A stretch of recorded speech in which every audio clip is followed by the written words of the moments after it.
सोने का अंडा देने वाली मुर्गी की कहानी। एक गांव में एक किसान अपनी पत्नी के साथ रहता था। उनका एक छोटा सा खेत था जहां वे दिन भर परिश्रम किया करते थे। किंतु कठोर परिश्रम के उपरांत भी कृषि से प्राप्त आमदनी उनके जीवन यापन हेतु पर्याप्त नहीं थी और वे निर्धनता का जीवन व्यतीत करने हेतु विवश थे। एक दिन किसान बाजार से कुछ मुर्गियां खरीद लाया। उसकी योजना मुर्गियों के अंडे विक्रय कर अतिरिक्त धन उपार्जन था। अपनी पत्नी के साथ मिलकर उसने घर के आंगन में एक छोटा सा दरबा निर्मित किया और मुर्गियों को उसमें रख दिया। भोर होने पर जब उन्होंने दरबे में झांक कर देखा तो आश्चर्यचकित रह गए।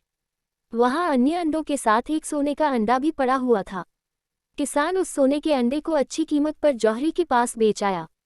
अगले दिन फिर उन्होंने दरबे में सोने का अंडा पाया। किसान और उसकी पत्नी समझ गए कि उनके द्वारा पाली जा रही मुर्गियों में से एक मुर्गी अद्भुत है। वो सोने का अंडा देती है। एक रात पहरेदारी कर वे सोने का अंडा देने वाली मुर्गी को पहचान गए। उसके बाद से वे उसका खास ख्याल रखने लगे।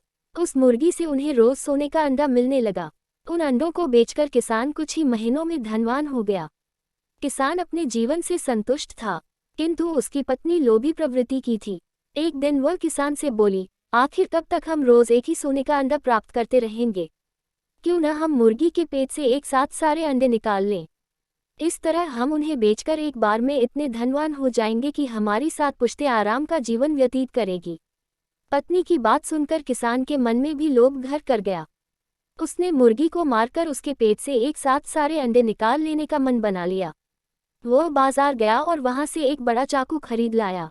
फिर रात में अपनी पत्नी के साथ वह मुर्गियों के दरबे में गया और सोने का अंडा देने वाली मुर्गी को पकड़कर उसका पेट चीर दिया। किंतु मुर्गी भीतर से सामान्य मुर्गियों की तरह ही थी। उसके पेट में सोने के अंडे नहीं थे। किसान और उसकी पत्नी अपनी गलती पर पछताने लगे। अधिक सोने के अंडों के लोभ में पड़कर वे रोज मिलने वाले एक सोने के अंडे से भी हाथ धो बैठे थे।